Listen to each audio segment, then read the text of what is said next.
नमस्कार, स्वागत है आप सभी का रिपोर्टर लाइव में। मैं हूं आपके साथ सुनील चौहान। रिपोर्टर लाइव में हम तमाम खबरों की जानकारी लेते हैं अपने संवाददाताओं से। तो चलिए शुरुआत करते हैं रिपोर्टर लाइव की।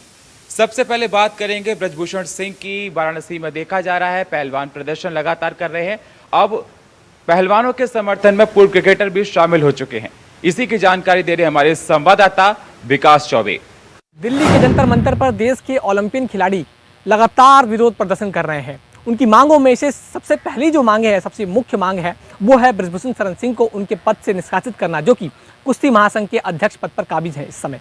लेकिन साथ ही साथ वो जो है आरोप लगा रहे हैं कि उनका यौन शोषण किया गया है और यौन शोषण के लिए जो एफआईआर है वो दर्ज की जाए, साथ ही साथ जो है इनके ऊपर मुकदमा चलाया जाए इस मामले को लेकर। लेकिन जब इस मामले को लेकर जो खाप पंचायतें हैं वो धरना स्थल पर पहुंच जाती हैं और लगातार जो उन खिलाड़ियों का प्रदर्शन को जो है समर्थन देती हैं अपना, और तमाम राजनीतिक पार्टी जो है अपनी अपनी जो बयान है वो दर्ज कराते हैं। और इस मुद्दे पर खुल के जो अब सियासत हो रही है, राजनीतिकरण जो किया जा रहा है इस मुद्दे का, इसको लेकर हमने वाराणसी के महात्मा गांधी काशी विद्यापीठ का रुख किया और यहाँ के युवा खिलाड़ियों से बातचीत की और ये जानने का प्रयास किया कि वो इस मामले को लेकर क्या कुछ सोचते हैं, क्योंकि खिलाड़ियों की राय इस मुद्दे में जानना काफ़ी ज़्यादा अहम हो जाता है, क्योंकि पूरा मामला जो है खिलाड़ियों से जुड़ा हुआ है। तो वाराणसी के युवा खिलाड़ी क्या सोचते हैं, इसको लेकर हमने यहाँ के खिलाड़ियों से बात की। तो उनका सीधे सीधे तौर पर कहना था कि देखिए, जो ये पूरा मामला है इसको लेकर जो है सुप्रीम कोर्ट को भी सामने आना चाहिए और इसके ऊपर जो है पहल करना चाहिए, क्योंकि लगातार ये मामला जो है पूरा उलझता हुआ जा रहा है। तो उसको सुलझाने के लिए क्या कुछ किया जा सकता है, इसको लेकर जो है सुप्रीम कोर्ट को भी आगे आना चाहिए। और साथ ही साथ इसके ऊपर जो राजनीति की जा रही है, खिलाड़ियों का कहना है कि जो उसके ऊपर राजनीति की जा रही है उसको लेकर भी तमाम जो राजनीतिक दल हैं उनको कोताही बरतने की जरूरत है, क्योंकि ये मामला जो है खिलाड़ियों से जुड़ा है। और अभी फिलहाल में ही ओलंपिक खेल होने वाले हैं, तो उन खेलों में खिलाड़ियों के ऊपर जो दबाव जो उसका है प्रदर्शन का, और इससे जो एक लोगों की मेंटलिटी बन गई खिलाड़ियों के प्रति, उसमें कैसा सुधार हो, इसके ऊपर भी सोचने की आवश्यकता है। यहाँ के जो खिलाड़ी हैं उन्होंने अपनी अपनी राय रखी, लेकिन इस मामले को लेकर अब क्या कुछ आगे कार्रवाई होती है और ये कहाँ पे आकर पूरा विराम लेता है ये पूरा मामला, ये अब देखने वाली बात होगी। वाराणसी से विकास चौबे, इंडिया वॉइस। झारखंड के सीएम हेमंत सोरेन से दिल्ली के सीएम अरविंद केजरीवाल ने खास बातचीत की है। क्या बातचीत हुई, इसी की जानकारी दे रही है हमारी सहयोगी स्वीटी दीक्षित। एक हफ्ते पहले सुप्रीम कोर्ट का फैसला आया था कि जो भी ट्रांसफर पोस्टिंग होगी उसकी जिम्मेदारी दिल्ली सरकार की होगी, ना कि राज्यपाल की होगी। और ऐसे में अब इस फैसले को नकारते हुए केंद्र ने साफ तौर पे कह दिया है कि अब अध्यादेश उन्होंने जो जारी किया है उसमें साफ तौर पे लिखा है कि एलजी ही अब इस पे पूरा ट्रांसफर पोस्टिंग की जिम्मेदारी उनके पास होगी। और आपको बता दें, सुप्रीम कोर्ट ने साफ तौर पे कह दिया था कि जो दिल्ली सरकार है वो जनता द्वारा चुनी जाती है और जनता द्वारा चुन के हर सरकार आती है, और ऐसे में ट्रांसफर पोस्टिंग की जिम्मेदारी भी अब दिल्ली सरकार की होगी। लेकिन अब जब केंद्र ने इस फैसले को ठुकराते हुए एक अध्यादेश लाया, इस अध्यादेश पे अब दिल्ली सरकार यानी कि आम आदमी पार्टी अब काफी आक्रोशित में नजर आ रही है, आक्रोश में नजर आ रही है। और ऐसे में आम आदमी पार्टी के कई नेताओं ने यह ऐलान किया है कि अब पार्टी को यानी विपक्षी नेताओं को एकजुट किया जाएगा। और इसी संदर्भ में पश्चिम बंगाल में भी गए केजरीवाल और उन्होंने ममता बनर्जी से अपना समर्थन माना और ममता बनर्जी ने अपना समर्थन दे दिया। उद्धव ठाकरे से भी समर्थन मांगा, उद्धव ठाकरे का समर्थन मिल गया, एनसीपी प्रमुख का भी समर्थन मिल गया, स्टालिन का भी समर्थन मिल गया। तो तमाम विपक्षी नेताओं के समर्थन मिल रहे हैं। लेकिन आज अरविंद केजरीवाल झारखंड पहुंचे, झारखंड में जाके उन्होंने हेमंत सोरेन से समर्थन मांगा। अब देखना होगा हेमंत सोरेन समर्थन देते हैं या नहीं देते, क्योंकि यह अध्यादेश राज्यसभा में पेश होगा। और जहां तक जानकारी यही है कि इस अध्यादेश को गिराने के लिए विपक्ष को एकजुट होना बहुत जरूरी है। हालांकि केजरीवाल ने कोशिश की है कि कांग्रेस से भी समर्थन मिल जाए, लेकिन कांग्रेस के कई नेताओं का ऐसा कहना है कि हम केजरीवाल को समर्थन नहीं देंगे। हालांकि आगे क्या कुछ होता है ये देखने वाली बात होगी। कैमरा पर्सन संदीप के साथ स्वीटी दीक्षित, इंडिया वॉइस।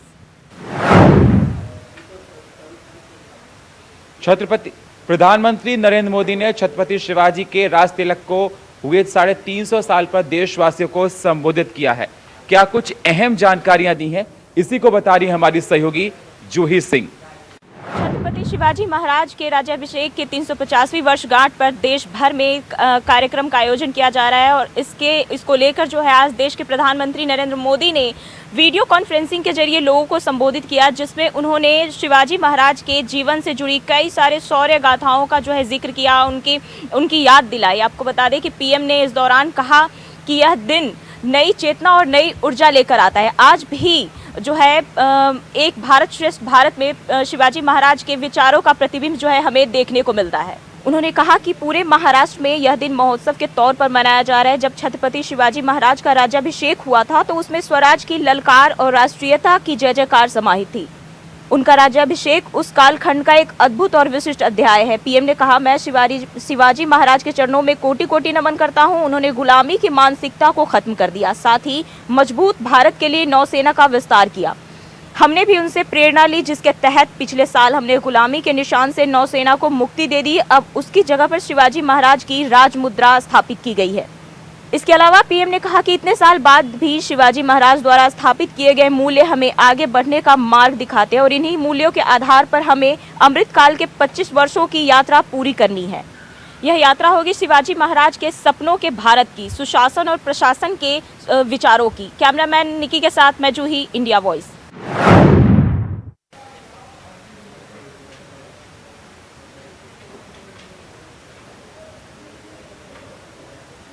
दिल्ली के पूर्व सीएम मनीष सिसोदिया लगातार केंद्र की एजेंसियों के झांसे में फंसते आ रहे हैं। इसी की अहम जानकारी दे रही है हमारी सहयोगी दीक्षा चौधरी। आम आदमी पार्टी के मंत्री मनीष सिसोदिया की मुश्किलें थमने का नाम नहीं ले रही हैं। मनीष सिसोदिया को रामजवानी कोर्ट में आज पेश किया गया। उन्हें जज के सामने आज वीडियो कॉन्फ्रेंस के जरिए पेश किया गया। इस दौरान कोर्ट ने सीबीआई को चार्जशीट आरोपियों को देने को कहा गया। साथ ही इस मामले की सुनवाई अब 6 जून को होगी। वहीं आपको बता दें कि 1 जून को ईडी की चार्जशीट पर सुनवाई हुई थी। इस दौरान जज ईडी ने सभी आरोपियों को चार्जशीट की कॉपी दे दी थी। इस दौरान कोर्ट ने कहा कि मनीष सिसोदिया से मिलने के लिए उनकी पत्नी के अलावा कोई भी उनसे मिलने नहीं जाएगा। इस दौरान उन्होंने सख्त रूप अपनाया कि मनीष सिसोदिया से कोई भी बाहरी आदमी नहीं मिलेगा। वहीं ईडी ने अपनी चार्जशीट में दावा किया है कि मनीष सिसोदिया के शराब घोटाले मामले में उनके पास पुख्ता सबूत है। कैमरामैन निक्की के साथ दीक्षा चौधरी, इंडिया वॉइस। दिल्ली में हुए साक्षी हत्याकांड में आए दिन अहम जानकारियां सामने आ रही हैं, जो हर किसी को हिलाकर रख दे रही हैं। इसी की जानकारी दे रही है हमारी सहयोगी स्वीटी दीक्षित।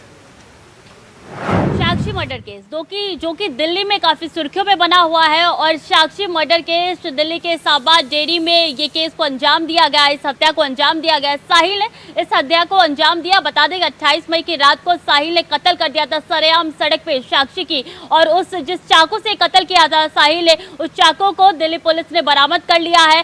साहिल के निशानदेही पे दिल्ली पुलिस की बड़ी कामयाबी मिली है और चाकू को बरामद कर लिया गया है। बता दें साहिल ने इस हत्या को अंजाम देने के बाद बुलंदशहर फरार हो गया था, बुआ के घर चला गया था, लेकिन बुआ को नहीं जानकारी थी इन सब चीजों की। लेकिन जब पुलिस ने इस सब फोनों को, उनके घर वाले के फोनों को ट्रेसिंग पे लगाया, तब ये जानकारी निकल के सामने आई कि साहिल अपने बुआ के घर गया है। पुलिस ने बुलंदशहर से उसको गिरफ्तार कर लिया। साहिल के हाथ में एक कलावा भी था, जिसको लेके कई सवाल भी खड़े हो रहे थे। हालांकि साहिल के परिवार वालों का ये कहना है, साहिल के भाई का ये कहना है कि साहिल को फांसी दे दी जाए। जिस तरीके से उसने साक्षी की हत्या की, उसी तरीके का अंजाम उनके साथ भी किया जाए। बता दें साक्षी मर्डर केस वो मर्डर केस है जिसने पूरे दिल्ली को दहला दिया। कई सवाल इसमें खड़े हो रहे हैं। लव जिहाद का भी एंगल निकल के सामने आ रहा है, प्रवीण का नाम आ रहा है, झबरू का नाम आ रहा है, कई ऐसे नाम है जो इस पूरे मर्डर केस में सामने आ रहे हैं। साहिल के अंदर बहुत ज्यादा गुस्सा भरा हुआ था, क्योंकि साहिल का ये कहना है कि प्रवीण जो कि उसका दोस्त रह चुका, उससे फिर से कांटेक्ट में थी। लेकिन दूसरी तरफ साहिल की माफ कीजिएगा, दूसरी तरफ साक्षी की मां का कहना है कि साक्षी घर में नहीं रहती थी, वो अपनी दोस्त नीतू के घर रहती थी और अब उसकी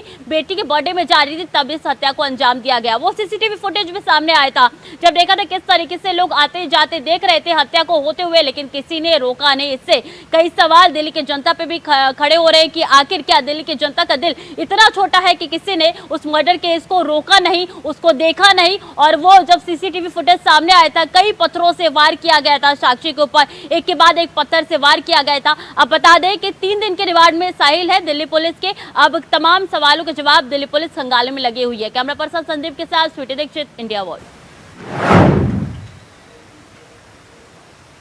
नेपाल के पीएम इन दिनों भारत दौरे पर हैं और उन्होंने अपनी पत्नी की सलामती के लिए बाबा महाकाल के दर पर जाकर पूजा अर्चना की है।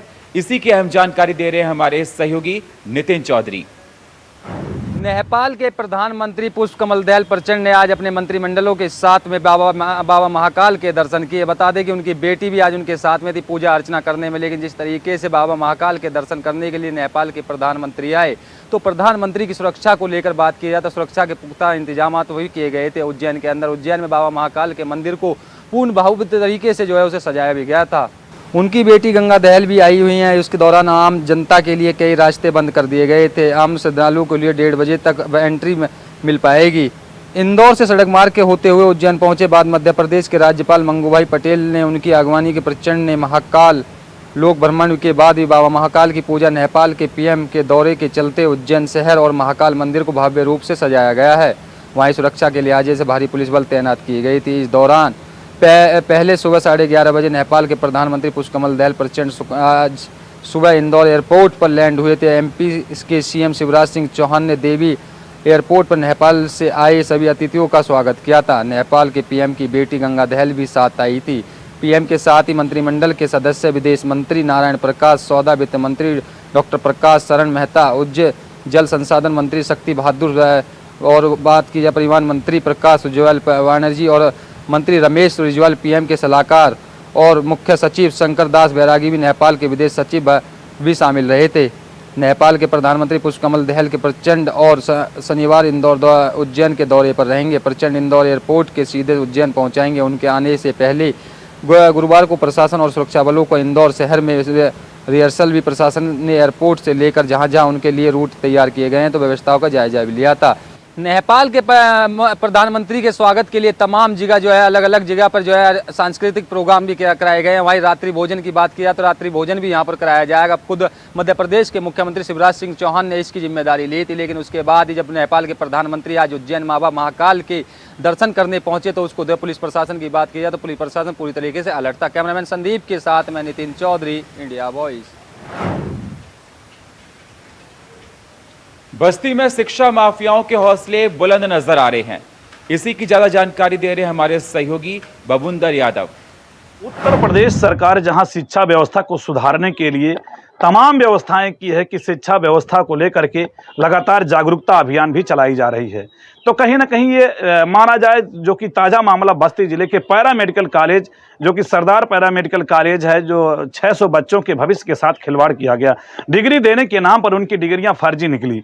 ऐसे में पैरा मेडिकल कॉलेज बस्ती जिले के जो कि हरदिया के पास है, जहां पर 600 छात्रों का एडमिशन हुआ और उनकी जो डिग्री है वो फर्जी निकली, जिसको लेकर के छात्र आज जिलाधिकारी कार्यालय पर धरना प्रदर्शन किए और जिलाधिकारी को ज्ञापन दिया। उन्होंने बताया कि हम लोगों की डिग्रियां फर्जी हैं, जो कि सरदार पैरा मेडिकल कॉलेज 600 छात्रों से लाखों रुपए, एक एक बच्चों से एक लाख रुपए और माना जाए कि करोड़ों रुपए जो है बच्चों से ठगी किया, जो कि डिग्री इनकी फर्जी हुई।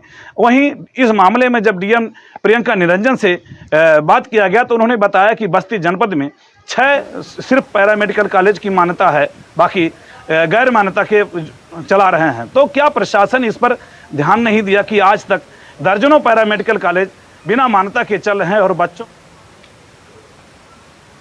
आरएसएस प्रमुख मोहन भागवत के मुसलमानों पर दिए गए बयान पर ऑल इंडिया मुस्लिम जमात के राष्ट्रीय अध्यक्ष मौलाना शहाबुद्दीन रिजवी ने समर्थन किया है। क्या कुछ कहा, इसी की जानकारी दे रहे हैं हमारे सहयोगी Sunny Goswami. All India Muslim Jamaat के राष्ट्रीय अध्यक्ष शहाबुद्दीन रिजवी का एक बड़ा बयान सामने आया। आपको बता दें, उन्होंने कहा है कि हिंदुस्तान में इस्लामिक जो धर्म है वो पूरी तरह से सुरक्षित है। आपको बता दें कि जिस हिसाब से आरएसएस के प्रमुख मोहन भागवत ने जो बयान दिया था, उस बयान का समर्थन करते हुए ऑल इंडिया मुस्लिम जमात के अध्यक्ष जो हैं रिजवी हैं शहाबुद्दीन रिजवी, उन्होंने बड़ा बयान दिया। उन्होंने कहा है कि भारत में पूरी तरह से यहाँ पे इस्लाम के जो धर्म को मानते हैं वो पूरी तरह सुरक्षित है। वह अपने धर्म के हिसाब से काफ़ी काम कर सकते हैं। सारे उनके जो इस्लामिक जो कार्य है वो पूरी तरह से कर रहे हैं, पूरी तरह से सुरक्षित है। उन्होंने कहा है कि हिंदुस्तान में क्या कही, पूरी दुनिया में कभी हिंदू मुस्लिमों की लड़ाई कभी भी इस्लामिक नहीं हुई, मतलब मजहबी लड़ाई नहीं हुई, और पूरी तरह से अगर हुई है तो वो गद्दी की लड़ाई थी, राजनीति के तहत लड़ाई हुई है। लेकिन आज अभी तक कभी भी हिंदुओं की मुस्लिम से कभी भी राजनीतिक लड़ाई के अलावा जो मजहबी लड़ाई है वो नहीं हुई है। उन्होंने सीधा सीधा कहा है कि भारत में जो रहने वाले मुस्लिम हैं वो पूरी तरह से सुरक्षित हैं और पूरी तरह से वो अपने कार्य को कर रहे हैं और पूरे देश की सेवा कर रहे हैं। यहाँ तक कि हिंदू मुस्लिम दोनों मिलकर रहते हैं और अच्छी तरीके से यहाँ पर रह रहे हैं। वहीं जो राष्ट्रीय अध्यक्ष मौलाना रज़वी हैं, उन्होंने कहा है कि यहूदियों से इस्लामिक लड़ाई हुई है, इस्लामिकों की लड़ाई हुई है, यहूदियों से हुई है, क्रिश्चियनों से हुई है, और कहीं रही बात हिंदुओं की तो हिंदुओं से आग। रायबरेली के लाल डिब्बा कारखाने में गंगा को प्रदूषण मुक्त बनाने को लेकर नई कार्य योजना बनाई गई है। इसी की जानकारी दे रहे हैं हमारे सहयोगी राजू तिवारी। रायबरेली के लालगंज स्थित रेल कोच कारखाने की तरफ से बड़ी पहल देखने को मिली है। आपको बता दें कि रेल कोच कारखाने के बगल से मथना नाला गुजरता था, जिसमें लालगंज शहर का पूरा गंदा पानी होकर गंगा नदी में जाता था। उसको शुद्ध करने के लिए रेल कोच कारखाने के जिम्मेदारों के द्वारा बेड़ा उठाया गया है और उनके द्वारा ये कहा गया है कि आधुनिक समय में इसको शुद्ध करने के बाद गंगा नदी में पानी छोड़ा जाएगा, जिसके चलते वहां के स्थानीय श्रद्धालुओं को स्नान करने में कोई दिक्कत और परेशानी का सामना ना उठाना पड़े। जी हां, आपको बता दें कि लालगंज स्थित रेल कोच कारखाना के जीएम के द्वारा हाल में ही कहा गया था कि मथना नाला का पानी जो स्थानीय शहर के जो गंदा पानी होता था वो उसी में आता था और उसी के चलते वो गंगा नदी में मथना नाले से होकर गुजरता था।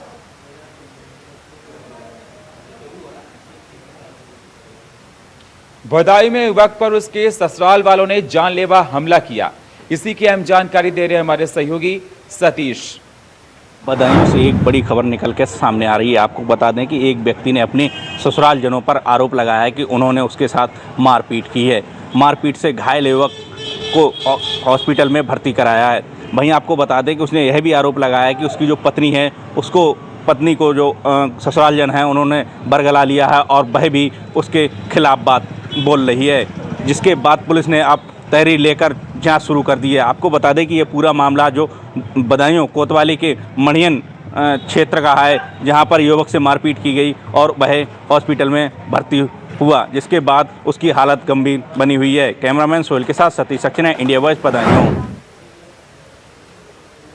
गाजियाबाद से बेहद डरावना वीडियो सोशल मीडिया पर जमकर वायरल हो रहा है। इसी की जानकारी दे रहे हैं हमारे सहयोगी नदीम। गाजियाबाद के भोजपुर थाना क्षेत्र में एक वीडियो सोशल मीडिया पर जमकर वायरल हो रहा है। हालांकि आपको बता दें वीडियो 2 मिनट 37 सेकंड का है, जिसमें महिला के साथ, विवाहिता महिला के साथ बर्बरता क्रूरता की हदें पार की गई हैं, जिसमें महिला के साथ ससुराल जन किस तरीके से मारपीट कर रहे हैं। हालांकि उसमें देखा जा रहा है कि बलकटी से भी उस पर वार किए जा रहे हैं, जिसका महिला कहीं ना कहीं बहुत ज़्यादा पीड़ित हो रही है और उसके परिजन आकर अब उसमें शिकायत दर्ज कराई है। हालांकि मामले में पुलिस ने वीडियो का संज्ञान लेते हुए 5 आरोपियों को गिरफ्तार किया है, जिसमें 3 महिला शामिल हैं और 2 पुरुष शामिल हैं, जिसमें 5 आरोपियों को पकड़कर गिरफ्तार कर लिया है। वीडियो का संज्ञान काफ़ी तेजी से लिया गया है। जिस तरीके से हालात देखे, सिद्धार्थनगर में एक संदिग्ध व्यक्ति का शव पेड़ से झूलते हुए दिखाई दिया है। इसी की जानकारी दे रहे हैं हमारे सहयोगी राकेश। सिद्धार्थनगर जिले के पथरा थाना क्षेत्र के खजुरिया गांव में उस समय मालूम छा गई जब पेड़ से लटकता एक युवक का शव बरामद हुआ।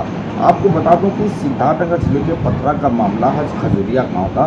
जब परिवार वाले उस युवक को खोजबीन करने लगे तो वो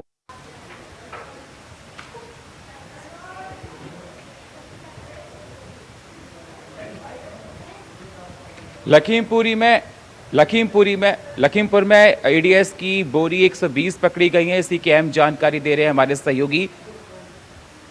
में एक बड़ी घटना निकलकर सामने आई है। गरीबों में जो बंटने वाला पीडीएस का अनाज है, कई कुंटल की बोरियां जो अनाज से भरी गेहूं चावल की बोरियां शहर के सदर तहसील क्षेत्र के अंतर्गत गांव कोढ़ैया में पकड़ा गया है। जो अनाज पकड़ा गया है उस पर बाकायदा सरकारी टैग लगा हुआ है, बाकायदा सरकारी किस गोदाम से आया उसका भी एक टैग लगा हुआ है। वहीं आपको बता दें जो प्रशासनिक अधिकारी हैं, नायब तहसीलदार हैं मौके पहुंचे हैं, मामले की जांच कर रहे हैं। वहीं आपको बताते चलें जिस तरीके से जो घटनाएं हुई है, जो सामने गरीबों बंटने वाला अनाज की बोरियां मिली हैं, तो कहीं ना कहीं जो प्रशासन के लोग हैं, जो जिला पूर्व कार्यालय के लोग हैं, कहीं ना कहीं एक इशारा उनकी तरफ मिली भगत का भी नजर आ रहा है।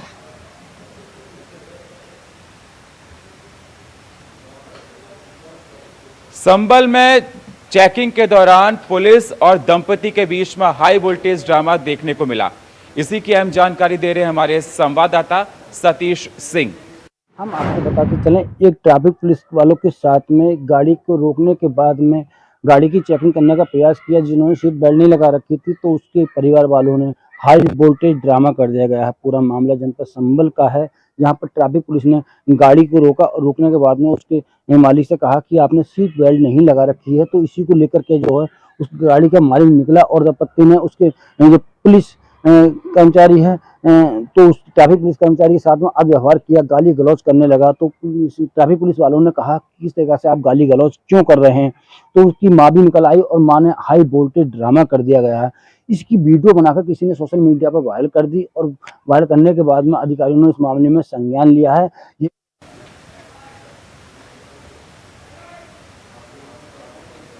3 जून को आगरा में बीजेपी के राष्ट्रीय अध्यक्ष जेपी नड्डा की बैठक होने जा रही है।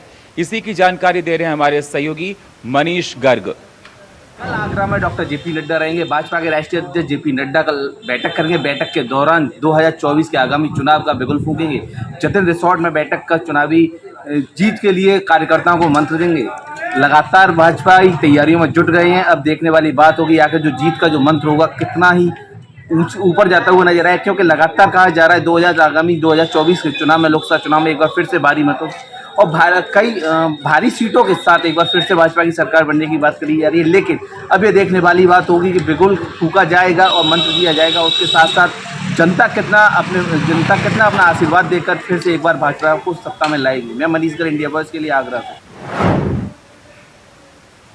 और फिलहाल रिपोर्टर लाइव में इतना ही। बाकी खबरों के लिए आप बने रहिए इंडिया वॉइस के साथ। तब तक के लिए नमस्कार।